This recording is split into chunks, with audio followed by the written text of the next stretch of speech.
Hello YouTube, Own Soldier 86 right back here with the next video in the tutorial series on how to make music in Super Smash Bros. 64. We're going to first of all take a look at this document that I had shared with you guys last time. And one thing I want to make really clear is that this is a living document. So even as I make these videos, I'm going to start updating things and changing a few things around to better suit what will be shared with you in these videos, as well as things that I learn about as I continually make these videos, because obviously we're always learning and new things pop up all the time.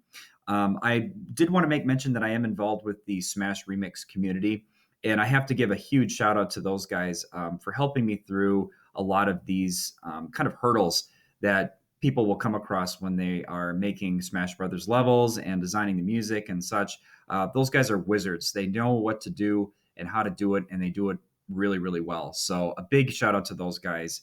Thank you so much for your continual help on making it easier for me to understand how this stuff works. And in turn, I want to share that with you guys. So let's go dive right in here to the next step.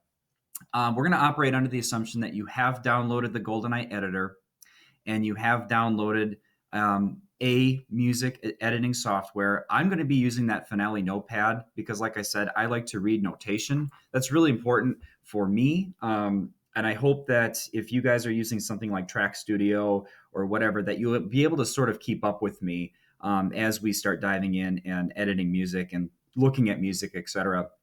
So just be aware that will be some point where we'll have to diverge, especially if you're not familiar with how to read music notation.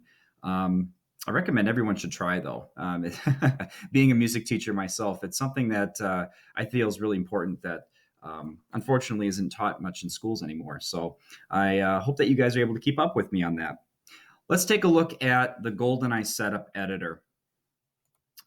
And if you've got it all downloaded and set up, and you got a fresh Smash Brothers ROM ready to go, you should be able to get into here and get things going. Now, first thing you should do is make sure that your editor is switched over to Super Smash Brothers mode. This is something we talked about in the last tutorial series. When you first download the Goldeneye Setup Editor, it defaults to Goldeneye because that was the original game that this tool was designed to use to edit.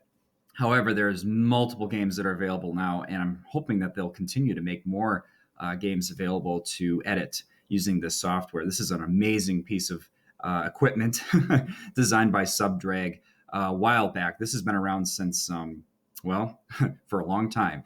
We'll just say that.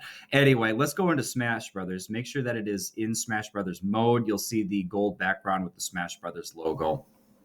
And another thing we need to do too is go into the Tools section and go under Preferences. And one thing you should do is direct the Quick Convert to the ROM that you'll be using. So I'm going to go ahead and set that up right now.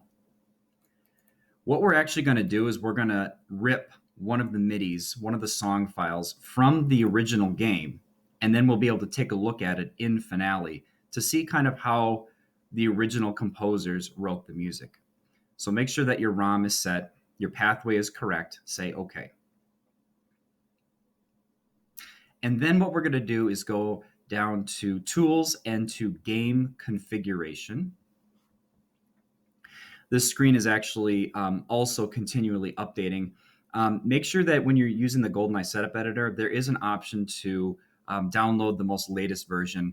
And sometimes the user interface will change, also known as the UI. So if you're looking at my screen now, and if you're looking at these videos maybe 3 or 4 months after I've posted this video, it might even look a little different. But what we are going to try to do is find the section that's under Sound and Music, and we'll tab over there here. The part that we're going to be using, there's a lot of stuff here that might be really intimidating at first, but the part we're going to use is the part over here called Music. So in the next video here, I'll show you exactly how to extract the music from Smash Brothers.